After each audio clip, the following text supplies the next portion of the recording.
What's up, everybody? What? Well, we're here. It's spoiler alerts number 18, I believe. I'm losing count, man. It's kind of crazy, but yeah. I'm ChanManV. He's Ellohime. What's up, man? What's going on? We're missing somebody. Yes, we're missing Diction. You Diction. I was gonna call him Nick, but everybody knows him as Diction. So Do you know who the third person on the show is, Chan, or have you just always assumed it? he's been missing for a few weeks now. So. Yeah, he's been super busy. Well, I mean, everybody's at PAX this week, so we're just duoing it today. That's so right. the show may not be as long as it normally is, but there's only really I don't know. I don't have like a ton. I don't have a ton to talk about when it comes to Split, but there are some things I want to jump into. But before we do jump into all that, Chanman, how are you doing? I'm doing good, man. This is like kind of the end of my week when it comes to shows, and it's been a crazy busy week. I think I've had 6 shows. This is like my 6th show this week. So this will be nice to get a chance to talk about Split and then chill a little bit. And then get ready again for the grind next week.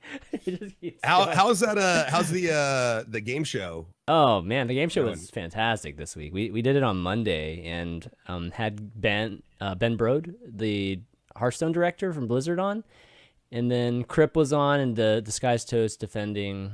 We got a ton of viewers, like over 30K viewers, so it was crazy, man. Really? Yeah, it was nuts. That is insane. Yeah. So I was really pleased since I spent so many hours on the questions, dude, and planning it and stuff. So it's one of those feelings where it's like, yes, just yes. Put in the time and you get back. Yeah. It felt good, man. 30,000 people is insane. Yeah, that was on your channel? We did it on Toast's channel, and then just because I wanted to get it going. It's only an hour and a half, so. Trying to get as many people to see it, I think it is really important to have it on somebody's channel that can get a bunch right from the beginning. So it ended up great, man. It was definitely good, and we're gonna be doing some more. So hopefully, for those watching, I'm like sharing with you guys before the next one. We're gonna be doing Dota 2 soon too. So what? We're gonna be doing an additional game. We're doing Overwatch and Hearthstone right now, but we're doing Dota 2 soon. I'm a big fan of Dota 2. I mean, I grew up with like Dota, like the original Dota back in like Warcraft custom maps and all that shit. Yeah, so, yeah. I mean, And then the Game of Thrones one is going to be with you, dude, for sure. Yes, get me on that Game of Thrones. When the season starts, we'll do it. I will fucking destroy. I'm telling you, man, I am ready. I know my Game of Thrones. I've read all the books. I've got on the Wikipedia. Yeah, I'm one of those nerds on the forum. Like I'm ready. Well, you need to pick your opponent that you want, or your opponents you want to duel. So I want to pick people who don't know as much as me. Oh, come on. That's not a challenge, dude. I don't need a challenge. I just want to win. So you want I just want to win something because I didn't win today. You didn't win. I know. So yeah, tell me about it. So the Buffalo Wild Wings challenge, which you hear about it all the time, but I've never actually done it or sat there and watched somebody do it because I never caught it on YouTube or anything like that. So you were posed with the challenge, and what exactly happened, man? It's 12 of their hottest wings, blazing hot. 12 of their hottest wings in just 12. That's it? Yeah, just 12. just 12. Oh, I've never. God damn it. Oh God, fuck! I just kicked the back of my chair. Anyways, 12 wings in 6 minutes. You have to do it in 6 minutes. Oh, there's a time limit to it. Yeah. Oh, gee, that's different. Yeah. Okay. It's fucking hot. Like it's really fucking hot. Like my face was pretty much exploding, and I had like snot in my beard, and I looked fucking disgusting. Wow. But like I only got like 7 done in 6 minutes. Oh, that's close.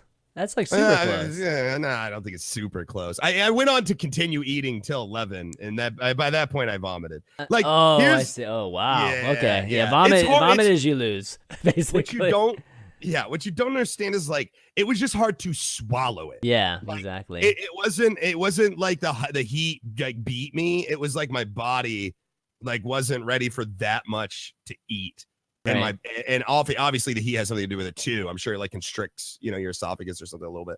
But I don't know. I couldn't swallow. Like I physically couldn't swallow. So it's I don't know. I feel like the heat didn't kick my ass. It's just like my own. Was the strategy good though? Like, did you have a strategy going into it? I did. Yeah, I did have a strategy going into it, and the strategy was all right. It was 7 wings worth of all right. So I developed a way to swallow later. Giggity. Oh, nice. Like, I think the swallowing was the worst, man. So like, I had to learn how to like breathe in and then swallow. Because if I was breathing out and I tried to swallow, it was not going to happen. But anyways, it was fucking miserable. But a lot of fun. You know what you should have done, man? You should have cheated and just taken one of those miracle seeds. What? Have you ever had one of those miracle seeds? Have you heard of miracle seeds? Like Jack and the Beanstalk? Like kind of. It's actually kind of like that. No, dude. There's like trade my cow for these fucking magic beans. Yeah, exactly right. No. There's this plant. I believe it's a bush. No, it's a plant because I know somebody that actually grows like a bush of it or something like that. But you can go and buy it. It's like a plant that I don't think you order online. I don't think you can go to like Home Depot or anything like that. Like Silk Road? Not Silk Road. Not Silk Road. It's nothing like that. ChanManV, I think you're talking about marijuana. No. It is a miracle seed. It's like this tiny little bean that you can put in your mouth. And dude, I don't know exactly what it does because I haven't really looked at the scientific aspect of it, but you will not taste anything. Like everything tastes like water. I'm not shitting you. Yeah, I did it. I put it in my mouth. All you have to do is have it in your mouth. So whatever is lining it or is inside of it, you just put it in your mouth, and you can take shots of anything. Suck on a lemon. I was drinking Tabasco sauce. Tastes like water. What? Yeah. What the fuck are we? I promise you, dude. I promise you. Look it up. It's called I think it's called a miracle bean or miracle seed. I'm not sure what the official marketing term is for it, but a friend of mine has a bush. So like he has like 10. They only like 5 to 10 of them grow a year. So he gave me one of them, and he's like, "Just try this out." I'm like trying it, and I'm like, "Oh my god, this is insane, dude." I should do the ghost pepper with this thing in my mouth, but I wonder ridiculous. Like if there's a level that it won't cancel things out. There's probably a level, but I didn't reach it. I didn't even come close to reaching it. I was trying all kinds of things. Well, it looks like I'm ready to do the the wing challenge again. Oh, it's real bad, guys. Oh, it's not real. It's like yeah, exactly. Man, these taste like water. I mean, hotness. Anyways, why don't we gotta actually talk about movies and the things that we're supposed to do. Exactly. For those of you who are just joining us, this is spoiler alert. Basically, we are going to be talking about the movie Split today. At the end of the broadcast, we will be giving you guys next week's movie, TV show, or comic book. And then you guys will have a week to go ahead and go and watch it. Maybe you've already watched it. And then we're going to discuss that next week. So a couple weeks ago, we said Split. Those of you who are following the show, you guys went and watched Split, hopefully, and you guys are ready to have a nice long or maybe even short conversation. Short conversation, yeah. About Split, which is again M. Night Shyamalan's new film. Yeah. Yes. Now here's the thing. Whenever I went to watch this movie, I didn't know it was an M. Night Shyamalan movie. What? I had no idea. Really? Yeah. Oh my god. Yeah. I try typically to stay away from trailers or blog posts, all that stuff, just because I want to watch something pure, right? Like I just want to jump in and really not know. That kind of takes the mystery of it when I know the premise of the movie and all that stuff. Sure. But the way I choose movies basically is by word of mouth. If I'm streaming, people talking about it, or if I'm out and about, friends say, "Oh, have you seen this?" Once 3 or 4 friends say, "Have you seen this movie?" It's pretty clear that I'm probably going to go take a look at it, just based on reputation. So, I did go. I went and saw this movie 2 or 3 weeks ago, and I'm not going to say that it's the best movie ever made or anything like that. There was some really predictable stuff, but I remember this specifically in the theater. Okay, so it was like Saturday night, so I had a bunch of all these young kids in the front and like just making all this noise and stuff. And the first time he comes out in the dress when he changes, some kid in the front row goes, "Ha, he gay." And it was the funniest thing. I just started dying laughing because it was so serious. Oh. Like they were not looking at this movie in a deep way at all. Right. They just saw a man dressed as a woman. He's like, "Ha, he gay." And it was like so like everybody just started busting out laughing. But for those of you who don't know the show, ChanManV, go ahead and give them like a little Man, like just give the synopsis. Okay, yeah. Yeah, so, just like a quick synopsis. So basically, there's they're three girls, and they're three teenage girls in high school, and they get kidnapped. And they get kidnapped by a single guy who's played by James McAvoy, and he's got 24 different names. I believe it's 24 is the number of personalities he has. But he's got personality disorder, multiple personality disorder, and they're basically trying to take over his body, at different times, and the personalities are very, very different. Some of them are very nice. Some of them are scheming. Some of them are children. Some of them are killers and crazy beasts. Actually, the biggest one, the one that ends up becoming the most powerful, is a beast that actually transforms his body too in some way. And the premise is that, like, I guess the overlying thing that's going on, with this whole supernatural aspect of it, is that your brain, it's unlocking the full potential of your brain, and it gets to the point where it can actually change you physically too. So that's kind of what happens with him. But anyways, he kidnaps these three girls. The majority of the movie is based on, is he going to kill me? Is he not going to kill me? What are they going to do with me? And then in the end, it's pretty much what you thought in a way, what you thought would happen, which was he ends up killing two of them, and the main girl ends up getting away, and not defeating him necessarily, but at least getting away to live another day. I guess it should. I guess the way that they explain. I guess to make it a little bit easier for people to digest. The way they explain it in the movie is, and it is a movie, is they this person, obviously one body, 24. It starts out 23, and then you learn there's a 24 personalities maximum, and each, like, imagine, this is what they say. They say, imagine a room where everybody is kind of sitting around, and there's only one seat that has the light. Okay. Yeah. So the person who's sitting in that seat gets to be in control of the body. And there's 23 of them kind of vying for this, I guess the max seat, the best seat, the seat that makes them in control of the person. But it's not just even it's not even just that he has multiple personalities. It's that his body literally changes based on what personality he has. Like, one of his personalities is diabetic and has to take insulin shots and stuff. Now, if he is not that person, he doesn't have that weakness anymore. So the cleverness here kind of manifests itself in that the personalities that he has all have different strengths and weaknesses. And the end guy, the beast or whatever, is a manifestation of the animals that he works with at a zoo. So he gains their actual prowess as animals whenever he is this beast person. So he can run super fast. He gets super strength. He can, climb on walls and shit. His skin changes too. His skin changes. He's more resilient. So it's not just even that he is a split personality. He's different people. He is literally different people with all their strengths and weaknesses. So when he's his old lady personality, he's frail and weak and kind of slow. When he's the beast, he's climbing up shit, resilient skin, all this stuff. So it's probably the only thing that's really interesting and kind of standoutish in the whole movie per se. I think that's the only thing I've ever really seen that's different. Yeah, I would agree with that. And what's really curious about the personalities is that they're aware of each other too. So the way they always refer to them is literally there's a room that's full of chairs. Each of the personalities sits in the chair, and then that one person that takes the light, right, the foreground, goes up basically to the front, to the forefront.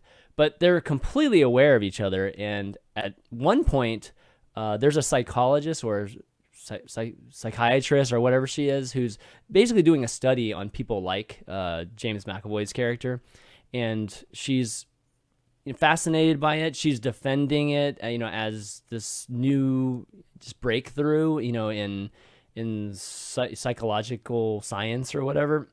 And so she's working with him constantly, and she's aware of all these personalities. She treats these personalities as different people too, and I think that's why James McAvoy's all those personalities, don't hurt her, in any way. They respect her, and whenever one of them is feeling like they could be getting into trouble, they'll email her and then they'll have a session like the next day. But what's really curious is that the personalities are so aware of each other. One of them pretends to be another personality just to trick her. And she's able to catch it a lot of times because she can tell by certain hints, like a certain attributes of that personality that reveal the other. But it's kind of crazy that they can do that too. That they have the ability to mimic another one so that they can keep the light. I don't actually know what knocks them out of the light. Well, there's only one of them. There's only one of them that can actually just take the seat whenever he wants, and that's his 9-year-old personality. That's what makes this movie so interesting. So, we talked a little bit about how he has different personalities and all that stuff. Well, they're manipulating each other as well. There's two primary personalities that sort of never get time in the light. In fact, the other personalities actively keep them out of the light because they're scheming. They can't be trusted. They're bad. But this 8-year-old self of his can go into the light whenever he wants. Like he can take over the body whenever he wants, which is kind of cool because it's almost like a childlike imagination, Yeah. But he's not old enough to lose that kind of ability, that kind of control over his brain kind of thing, just because I think he's just young. And what happens is the two bad ones kind of manipulate him, and they manipulate the 8-year-old self into allowing them to sort of take over. Yeah. So this kind of becomes the premise of the movie is these 3 girls are kind of stuck here in his dungeon, and he is kind of going in and out, talking to them as different people very many times as this young 8-9-year-old character. Now, okay, let's talk about since we got characters and we're going to, great segue. Let's talk about the characters. Okay, did you like any of the characters? I mean, like with James McAvoy's character was like 24 characters. I would say I liked the main girl. I mean, generally speaking, when you compare the main girl to the other 2 girls, I mean, she's absolutely likable, right? The other 2 girls are, made to be annoying and, not at the level of this other girl. But then the main girl, she almost becomes just a normal girl at the end too, which was kind of weird to me. You know what I mean? I was like, okay, she's like at this level, she's like, thinking along the lines of a lot of these personalities. Then at the end, towards the middle and the end, she's just like, just let me go. Like she's like talking to the young personality, the adolescent personality. Yeah. And she's like, just get me out of here and just let me go. And then when it got to that point, I was just like, oh, that kind of blows it. I thought she was a really cool character up until that point. So overall, I don't know. Nobody I was just like super rooting for, but I still was rooting for the girl at the end just to get away at least. I like the old lady. I like the psychiatrist, therapist, psychologist. Oh, that's okay. Yeah. I like her. I think she did a really good job acting. All these girls were fucking boring to me. I didn't give a fuck. I didn't give a fuck about any of them. Even the main girl. And the main girl has this she's got this molestation story. Like she's kind of a loner at school, and she like, I don't even. Yeah, it was. What was the point of that? I exactly. That's what I'm saying. Like it was so heavy-handed, and when the way they present it, it's like her uncle is basically taking advantage of her, molesting her and stuff. And it's like, it was supposed to be this like really kind of like, I guess this powerful thing, like, oh no, she's been molested, but it was again, it was so heavy-handed. But there was no. And it was. There's no reason for it. It's like, at least shoot the guy. Just tell me you shot the guy and then you went to juvie for a while or something like that. But she didn't even shoot him. Yeah, she didn't even do anything. They just left it like that. I didn't understand that at all. Yeah, the only thing I can say that it added to the story was maybe her resilience, her pressure under calm under pressure, and maybe the fact that she is a little bit more thoughtful of the situation she's in. Maybe that's what we gleaned from the molestation, but I honestly felt like it was just there to tug at our heartstrings, like just to make us feel sorry for this girl, or maybe connect with this girl, or sympathize or empathize, or I don't know, root for her more, maybe something like that. But at the end of the day, I thought it was kind of poorly executed. Just the way they set it up, and it was very obvious. You could see it coming a mile away. Can we talk about how they got kidnapped? I mean, can we just talk about, like, they're at their car with their dad and they're just sitting there and just like a busy mall. Like a busy mall. Like, it's like the worst time to ever kidnap anybody ever. It's like in the middle of the day, in the parking lot. And like the dad gets his ass handed to him, I guess. And all the girls like have no idea. They're just sitting in the car like, come on, Dad, hurry up, Dad. And they don't see him. He's like, gets in the car and it's just like, and then she looks up, and the two girls in the back are still doing, I don't know what they're doing, but there's no way I don't notice that my dad is not like getting into the car when he walks into the car. So yeah, it was a little silly. I would agree. That was like your typical M. Night Shyamalan camera work too, right? It's like a different person walking up to the car and the camera just avoiding everything. They tried to make it like super dramatic, right? Yeah, they did. Yeah. So these are all, I mean, we're basically going over the things we didn't like about the movie. I'm trying to think if there's anything else that truly bothered me about the movie. I think, okay. As far as the main actor's concerned, what's his name again? He's Professor James McAvoy. James McAvoy. Mm-hmm. James McAvoy. Okay. He is, to me, like, he is going to be a fantastic actor. Like, he's not quite there just yet. Like, maybe this was the step, like, he needs to go into being a fantastic actor. I think he did a good job. I think he did maybe even a great job. But I don't think that his performance was, like, A+, top of the list. Like, this is one of those actors that, is going to fucking make or break films kind of thing. Well, but I think he's very close. I respect his acting so much. I think he did a good job in X-Men. I think he did a great job in this. I can't wait to see his next couple of films because I feel like those are going to be the ones where he just fucking breaks out. Yeah. It's like he's on the cusp of greatness. I know what you mean. At least that's how I feel. Yeah. I mean, I have to admit that, I mean, he comes in, come on, bald, and it's just like, flashes of Xavier comes to my mind. And, like he's Dr. X, in a lot of ways for me now.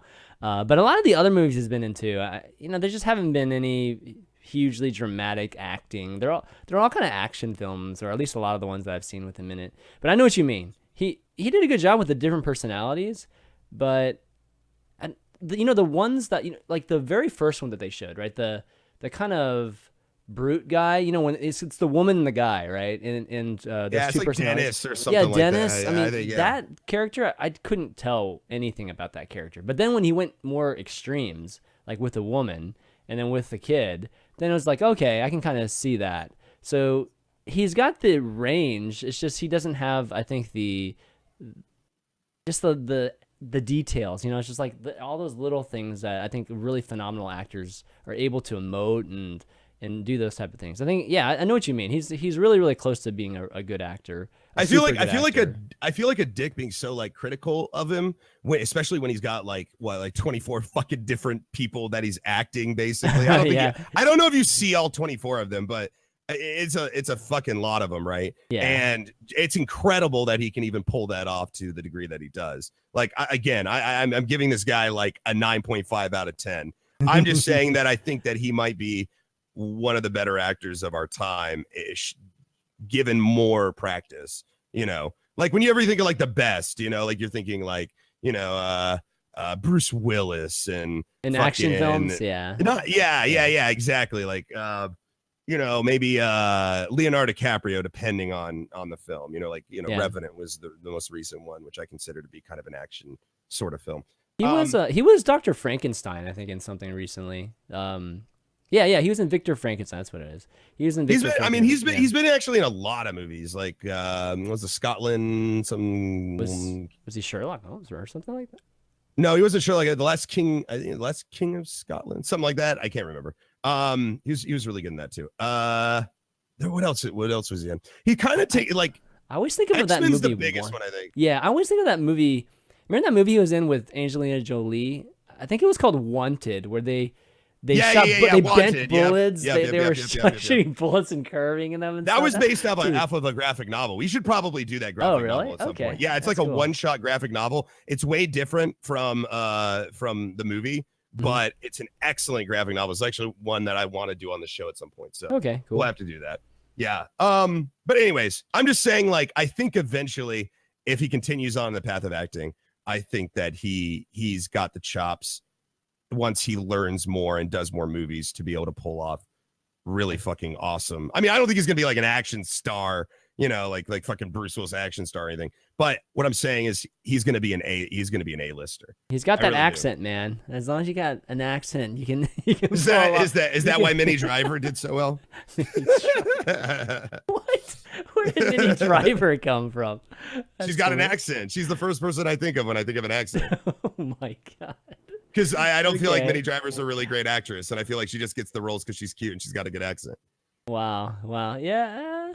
I don't know, just an opinion. I've got a lot of them. Some of them, Yeah, I know what you mean, though. There's some movies that she's like supposed to be like this love interest, like Good Will Hunting or something. I'm like, yeah, I think Good Will Hunting every time. Yeah. Not at all. Yeah.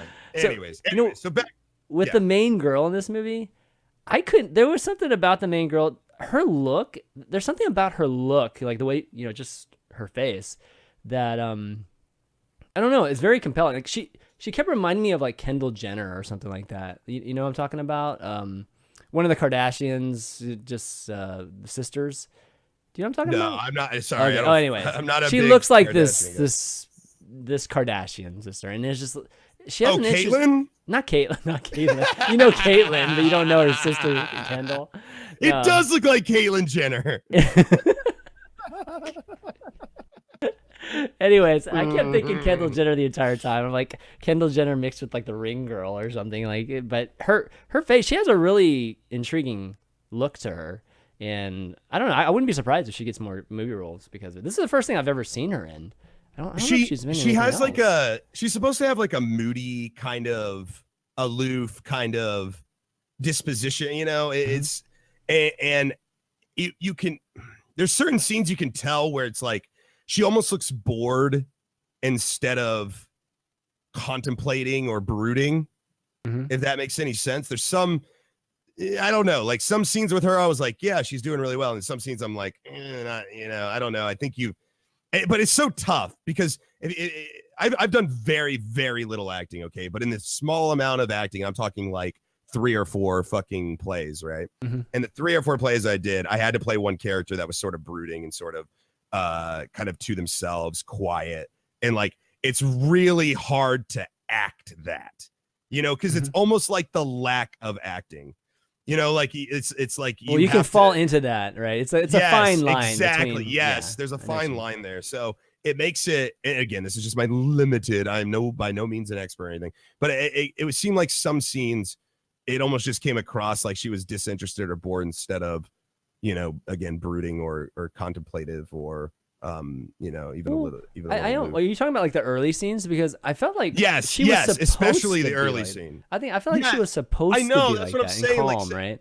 And but it's almost too. I don't know. It's almost like she wasn't supposed to be disinterested. She was supposed to be collective to herself. Like she's supposed. I don't know. Yeah. I don't know. I don't know if I'm articulating it very well, but I think maybe somebody out there understands what I'm saying. I was hoping she would end up being like, some crazy, I don't know, like finding her place in this world, maybe his weird love interest at some, eventually. I was hoping for some direction that way that would make this, that would be the big, plot twist with this entire movie.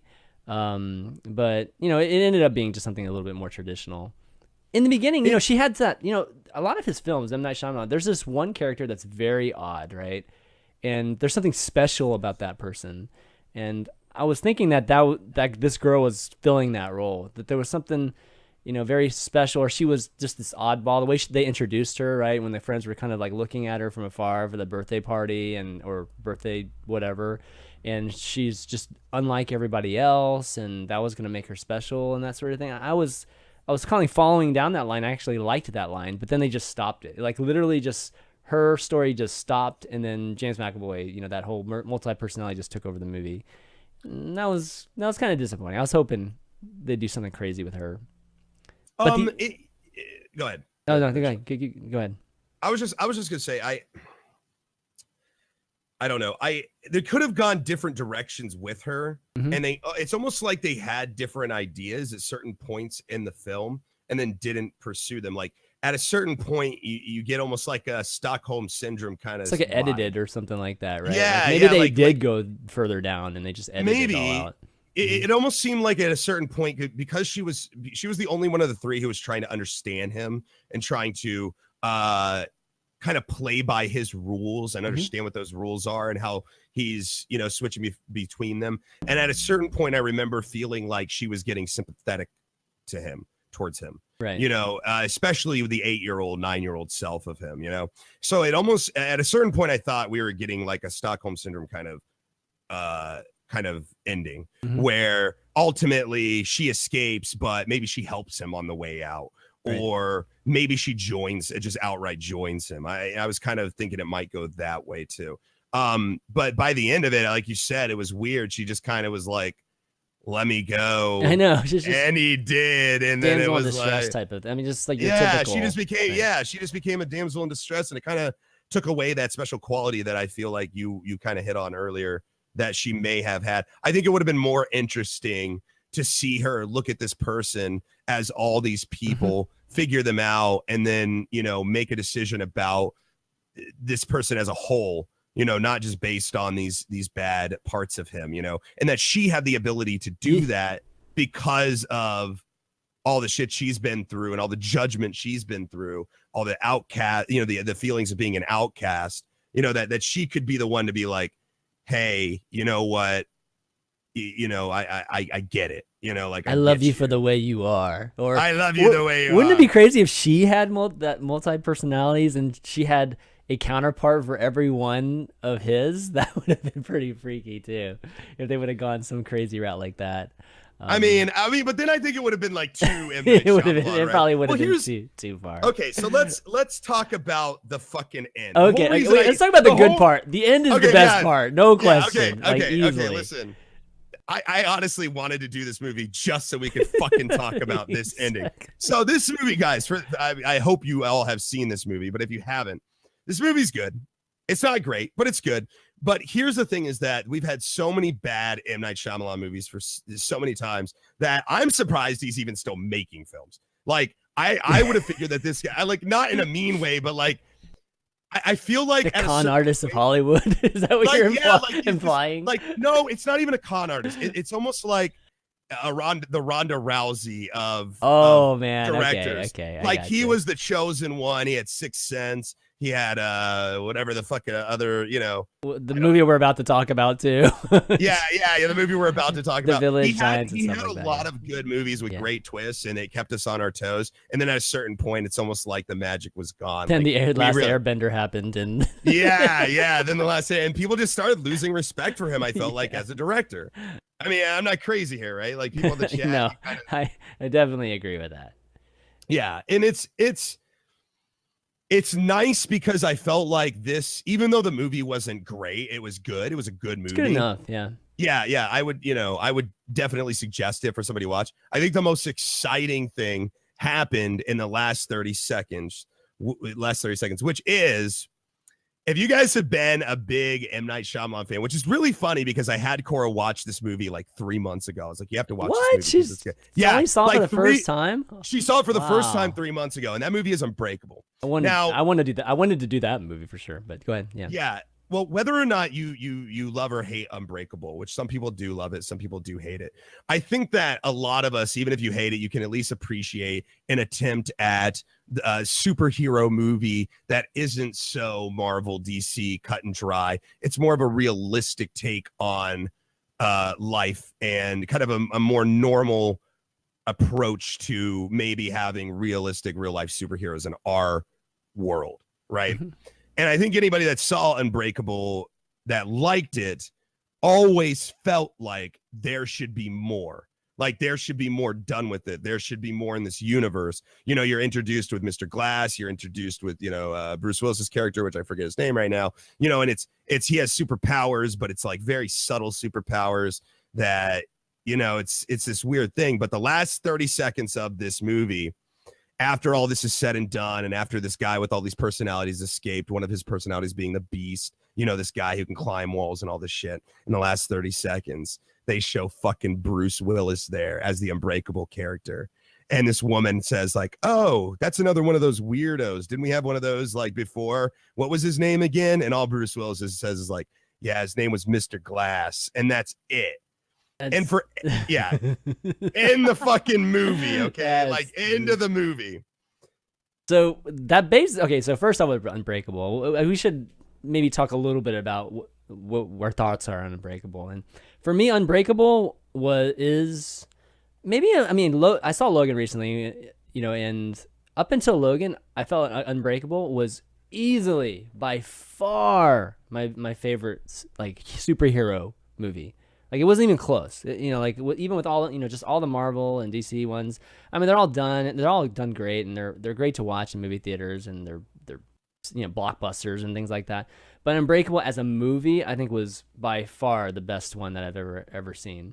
So, seeing Bruce Willis, I was just like, oh, that's like, is there going to be Unbreakable 2 like soon? Are they working on it? Because this is obviously an extension of it. The Beast is another villain, right? And I don't know. This could be a completely new series of movies, which I always just felt Unbreakable was a standalone. I never thought he would do anything else with it. So, well, and that's why it comes out of left field, right? Yeah, like we always wanted it. Like people who enjoyed Unbreakable fucking have always wanted this. And you're watching through this whole entire movie, and what you're watching is an origin supervillain movie. Mm-hmm. And you don't even know it until the last 30 seconds.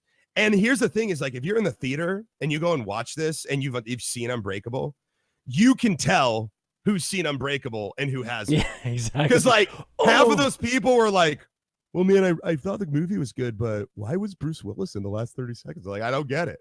Like, I don't get it. Like, gay. Glass, like, what the fuck? And if, he gay. Like, he gay. I don't think that dude probably saw Unbreakable. Yeah, I don't think so either. I'm just guessing. But like, it's like I felt bad for those people because they walked away not understanding the significance and the relevance of the movie and how that changes the implications of everything. Like, it literally, the last 30 seconds of the movie changes the way that you look at the movie, like entirely. That's what I think is so great about it. I think it's one of M. Night Shyamalan's best tricks so far. I think that the idea of, and I've always said this like to my friends personally, and like I maybe have mentioned it on the show once or twice or whatever, but I've always had this idea of these correlating universes and separate shows that don't give anything away and seem to have nothing to do with each other. And then later on, as people are watching them, they sort of do a mix together, almost like a crossover in comics. If you ever read a crossover, so a crossover, for those of you who don't know what I'm talking about with comics, is let's say you have Spider-Man, the comic, and then you have Wolverine, the comic, right? And their storylines are following these different storylines, and it's it's Spider-Man, it's Wolverine. Well, at some point they do a crossover comic where both of them would appear. It would line up both of their stories, and they would be working together to accomplish something, or they would run into each other somehow, and then they would resolve whatever it is, and then they would split back to their normal comics. It's crossover, right? So I don't know if it's ever been done in film. I doubt it, but think about, and this is just like an example, don't go too deep into it, but just give you the idea. Think about watching, like, imagine if you watched Breaking Bad, 4 seasons of Breaking Bad, right? And then let's say that you watched Dexter, 4 seasons of Dexter. And then let's say in the 5th season of Dexter and the 5th season of fucking Breaking Bad, that Dexter's new target is Heisenberg. Like something like that. Yeah. And imagine you never knew these universes existed. Imagine you watch these shows separately, or maybe just one of them. It opens up a completely different can of worms, because then you can go back through and watch both of those series. Fans of one series will watch the other. Fans of the other will watch, the other series, so they can figure out what's going on. And it can be hinted at all along the way that you just totally missed because you have no idea why. Why would you ever consider that? So the idea has always been fascinating to me, which is taking certain movies and then having them correlate with others, or taking certain shows and having them correlate with others. I think there's something very interesting about that. And this is probably the closest thing. I guess somebody in the chat, Wag says Aliens, Predators. Yes, something like that. I think that's probably the closest. No, but that's true. It's probably something closest. I think that is exciting. And I think that it's in a universe that's exciting. I think that it has implications that are going to create more movies, better movies in this world. And I'm just hoping that M. Night Shyamalan doesn't get lost in his reputation to make twists and turns and fuck up what could be a really excellent, out of nowhere superhero, supervillain feud that could be just fucking awesome. I think that would be great too. The only thing I worry about a little bit is that, as epic as it is and as excited I am about just the potential for, again, extension to this whole universe or just more content with this universe. The thing about the Beast is that he is more supernatural. He is more of your typical comic book type of villain than what we saw from Mr. Glass. The great thing about Mr. Glass was he wasn't powerful. He was just that mastermind that was hurting people in a realistic way, right? He was blowing up trains and blowing up planes and doing things like that. And at the same time, Bruce Willis, he's just strong, and he has this instinctual, ability too. And they're they're not obviously completely realistic because there's like people that can't lift like 1,000 pounds and stuff like that. But it is believable, in a way. It's like, okay, we can actually relate to that. That's not something outrageously just I've got, whatever, like heat vision and things like that. So I'm a little afraid that the Beast is getting to that point because I want them to keep it in this kind of realistic, type of superhero movie instead of going into just crazy superpowers and then just a bunch of CG, super, just effects when they're battling and things like that. I don't really want to see that kind of stuff. Yeah, no, I agree with you there. I totally agree with you there. I hope it stays with the same ambiance, atmosphere that these movies have, which are, just kind of methodical pacing, like it doesn't explain, it's very methodical as you go through. I like that. I don't think I'd like a, like your typical superhero movie, but it's subtle too. It's the subtlety. It's a subtlety. Yeah. Mm-hmm. And again, the realism that this it's the only superhero universe, quote unquote, that I feel like we could see in our own world, like it's the closest to what realistic superheroes could be amongst us today. Mm-hmm. It's not exaggerated. It's little stuff. I also find, the last thing I really wanted to talk about with this, I find it fascinating that there's so many shows and television, movies, stuff like that are starting to explore certain, what's the word I'm looking for?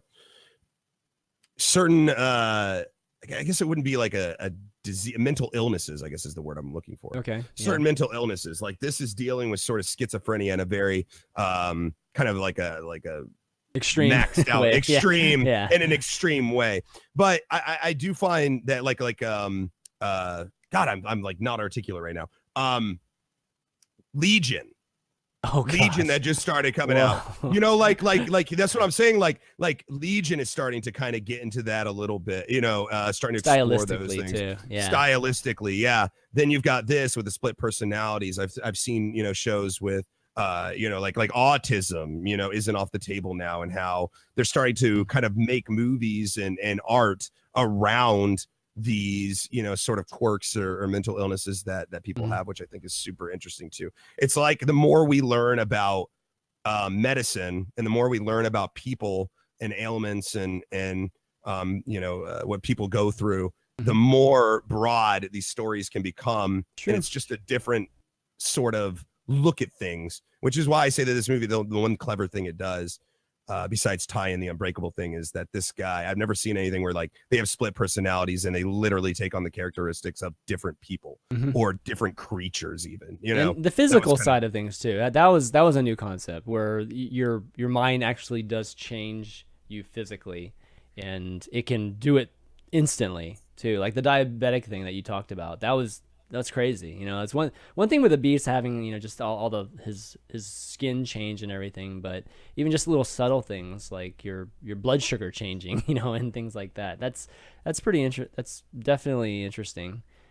I wonder if I'm excited to see possible too. It's kind of, it makes you think a little bit too. I don't know if it actually is possible, but again, it's all about just like that fine line of just convincing people that something might be possible.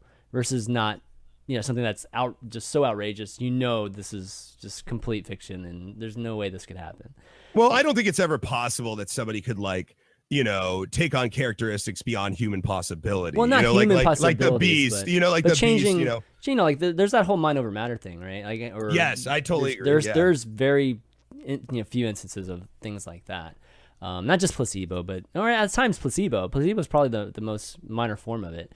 But it makes you think, if your brain can actually change, other physicalities of yourself. Or there's pregnant strength too, right? Like when women go to save their children and they fucking lift trucks. Oh yeah, like the adrenaline, just the adrenaline's getting crazy. I mean, there's not even it's not even necessarily a mental thing as much as it is maybe an instinctual thing too. Mm-hmm. So I think it's quote unquote possible if you kind of unlock the complexities of the human mind and you really understand it and can delve into it or control it. Maybe one day we'll evolve to that point or whatever, be able to unlock hidden potentials. So it's possible, I guess, but I don't know. I can't ever see anything. There's a line, right? You can imagine yourself strong and you can believe yourself strong and do strong things, but at a certain point, you're not going to be crawling on the fucking ceiling and shit either, Exactly.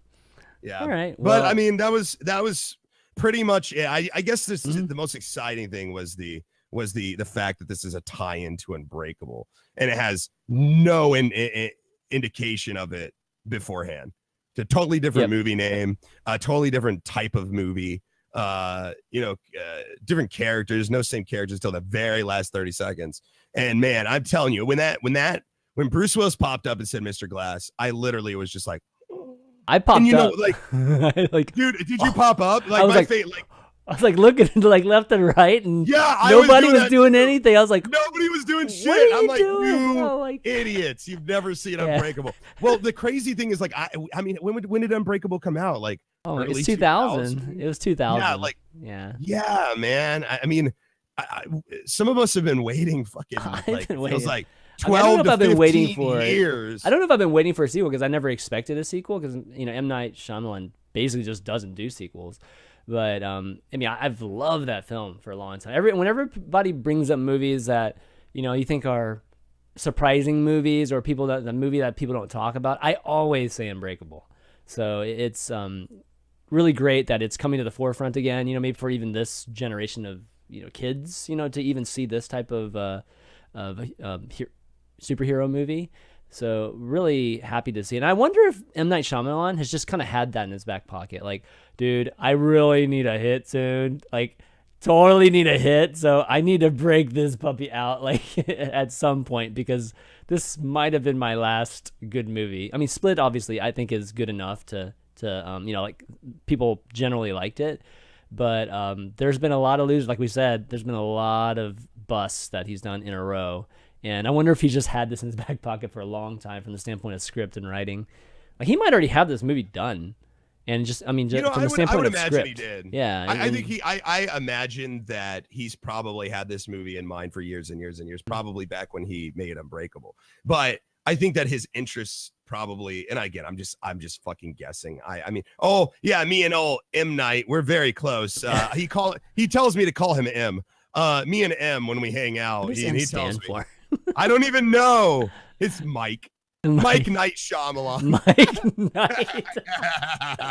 No, but I imagine that he probably had so many stories in his head and he had so many things popping up and so many opportunities to film so many different types of movies that he's like, well, I can put this on the back burner and like you said, come back whenever I fucking want. Yeah. And in the meantime, I can do all these other stories that I'm really interested in now, Yeah. And I think as a fallback, it wasn't a bad idea if he did plan it like that.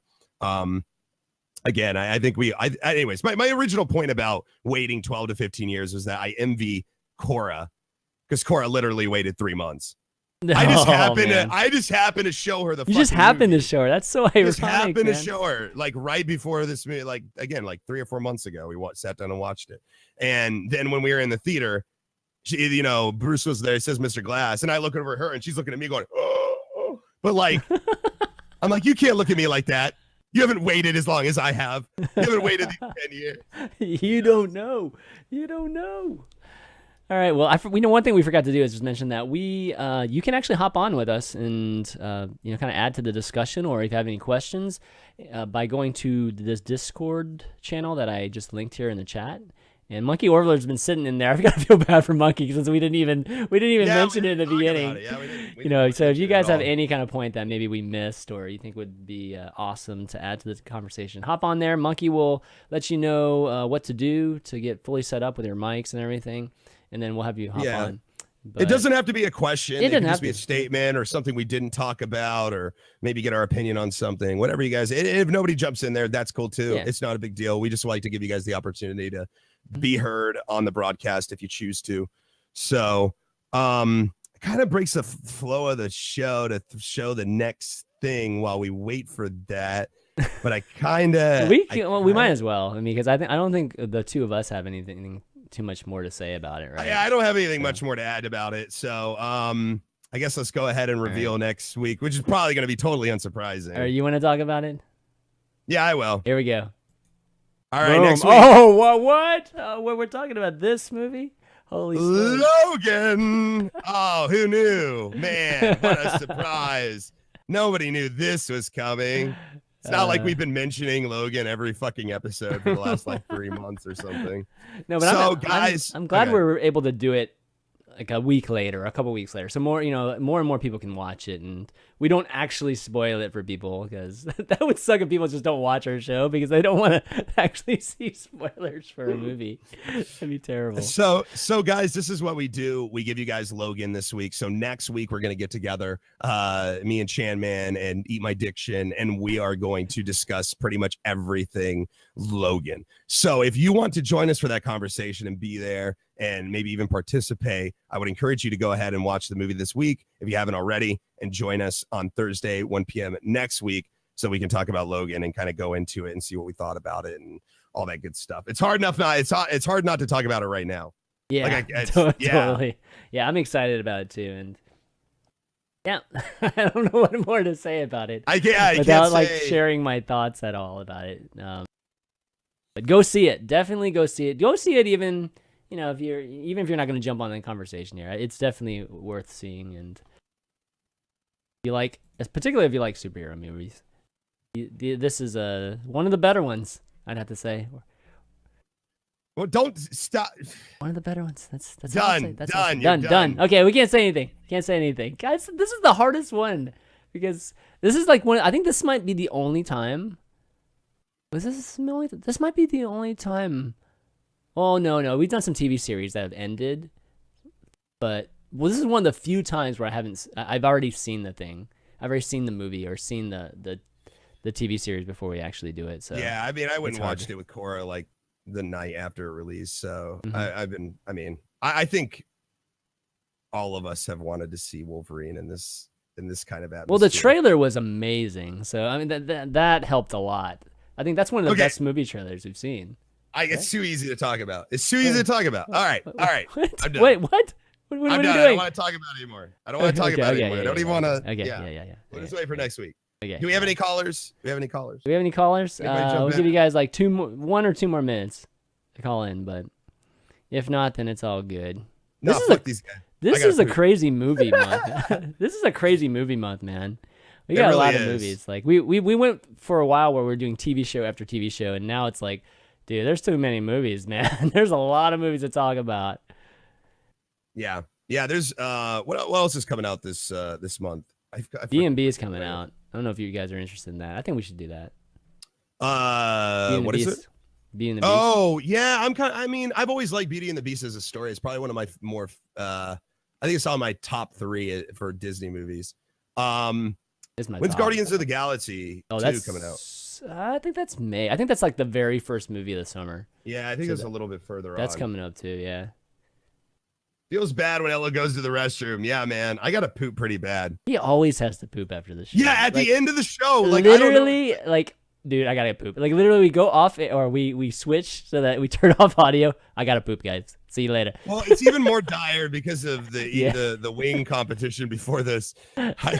I'm scared I'm just going to go in with some ice cream and just Does ice cream actually help? I don't. I've never understood that. Okay. Because it's dairy, like milk, cream. You know, like when you drink milk, how it makes you it like neutralizes the heat. Yeah. It's the same thing with ice cream, except for it's cold and it's dairy, so it kind of double whammy. Yeah, even like just regular like cream, giggity, you can just not that kind of cream, just Getting me hot, Ello. You're getting me hot, dude. All hot and bothered. Exactly. All right. Well, why don't we wrap up? We'll take some questions next week. We'll warn you guys in advance next week, so you guys can hop on and join us. But next week's gonna be Logan. Go and see that. Catch a matinee or go see it with a loved one. And we'll talk about next Thursday at 1 p.m. Hopefully, Dixon will be back. Maybe we'll have a guest too. Maybe we'll have a foursome. Yeah, I think it's gonna be easy to get a guest for Logan. So I think so too. Yeah. Yeah, we'll probably have somebody on here. Yeah. All right. So, El, you want to do some shout outs before we go? Yeah. Hi, I'm Ellohime. This is my channel. If you guys want to hang out with me when I broadcast, hit the follow button. If not, that's cool too. Like, we can hang out later. If you want to follow me on any of my social media stuff, mods will post it in the chat. It's all here on the channel. So yeah, have a fan-fucking-tastic day. That's all I have to say. ChanMan, what about you? Yeah, if you want to follow, I guess this or me on Twitch, you can go to twitch.tv/ChanManV and follow me there. You can also find the VODs for this as well as all the other shows and podcasts I do in Hearthstone and Overwatch over at youtube.com/ChanManV. And follow me on Twitter too, ChanManV. Everything ChanManV. Just follow it, sub it, all that good stuff, and I'd really appreciate it. But that's going to be it, guys, for spoiler alerts. So for Ellohime and myself, ChanManV, we'll see you next week. Love you. Later.